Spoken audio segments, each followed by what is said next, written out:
Mais lorsque l'on gratte la surface, nous découvrons un personnage assez particulier. Nous sommes face à une personne ambitieuse, travailleuse et courageuse. Cette fille, elle veut faire du droit. Et pour cela, elle a pris l'option droit et grands enjeux du monde contemporain. Aujourd'hui, elle va vous présenter le fruit de son travail. IVG, abolition de la peine de mort, des acquis. Je vous demande de bien vouloir accueillir Joséphine Bentley.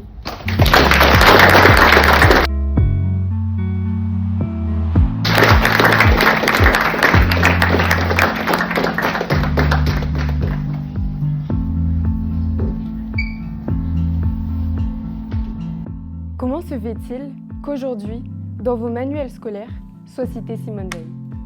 Comment se fait-il que Robert Badinter soit entré au Panthéon l'année dernière?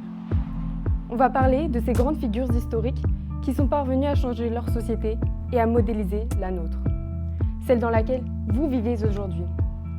Aujourd'hui, quiconque peut avorter en toute légalité, en France en tout cas. L'avortement, qu'est-ce que c'est? D'après le Larousse, il s'agit d'une interruption prématurée de la grossesse, plus communément appelée IVG, interruption volontaire de la grossesse. Vous connaissez. Votre mère, votre grand-mère, votre tante, votre sœur, votre amie a déjà peut-être avorté, sans même que vous ne le sachiez. D'un autre côté, à l'heure actuelle, personne ne craint la peine de mort en cas de grave infraction.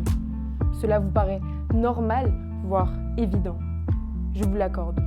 Nous sommes nés après l'abolition de la peine de mort. Mais il y a quelques dizaines d'années, avant 1974, des gens se battaient encore pour ces droits. Ces droits, mes droits, vos droits, ont évolué grâce à des affaires qui ont marqué, parfois choqué, qui ont divisé et qui ont mobilisé la société tout entière. Parlons-en. Une loi. Vous savez ce que c'est? Un texte étrange qui s'impose à nous. En fait, ce n'est pas simplement quelque chose d'obligatoire, mais c'est quelque chose de réfléchi, de proposé et de voté. Tout d'abord, l'initiative de la loi se fait par le gouvernement. Dans ce cas, on parle de projet de loi. L'initiative de la loi se fait également par le Parlement français, constitué de l'Assemblée nationale et du Sénat. Vous connaissez. On parle alors de proposition de loi. Comme vous avez un projet pour votre propre vie. Quel métier vais-je exercer? Dans quelle ville vais-je habiter? Etc. Bref, ce projet va être rédigé, comme vous pourriez rédiger une dissertation ou un écrit quelconque. Il faut alors communiquer ce projet. C'est la phase de dépôt et d'examen de la loi en commission.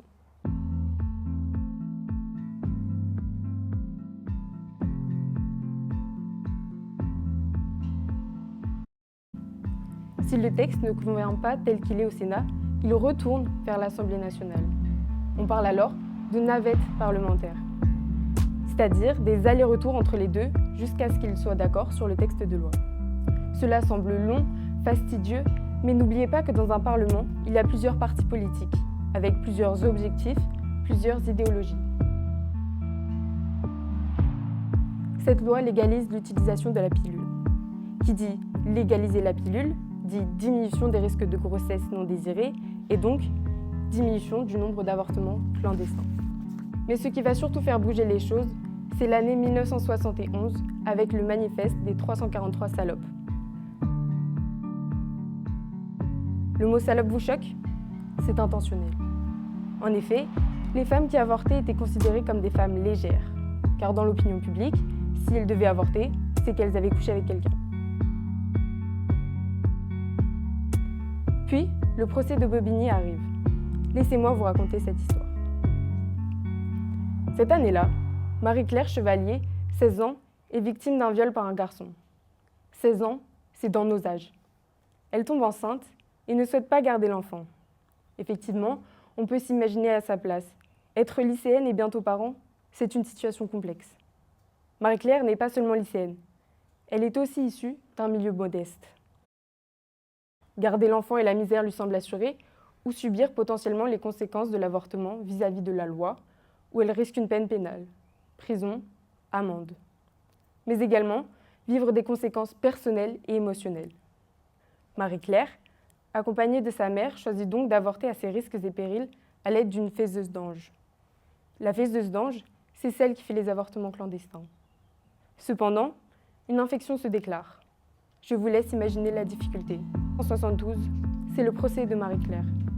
Elle est relaxée le jour même, c'est-à-dire non inculpée. Le tribunal déclare qu'elle aurait, je cite, souffert de contraintes d'ordre moral, social et familial auxquelles elle n'avait pas pu résister. On peut donc penser que Roger sera acquitté ou aura une peine plutôt légère. Mais non, les deux seront condamnés à mort.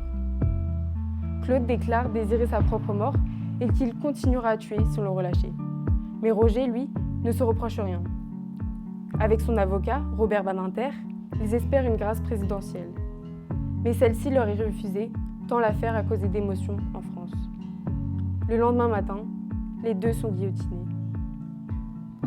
Robert Badinter est très frustré de ne pas avoir pu sauver son client, qui lui, n'avait pas tué.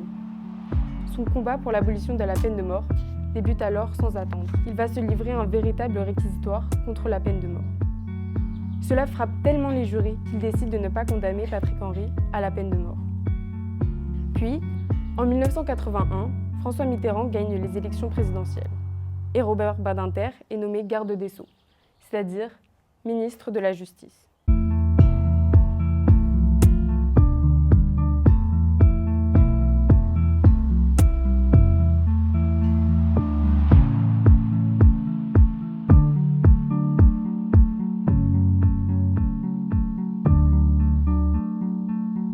Et en mai 1981, face à l'Assemblée nationale, Robert Badinter réalise un réquisitoire historique où il dira notamment ces mots.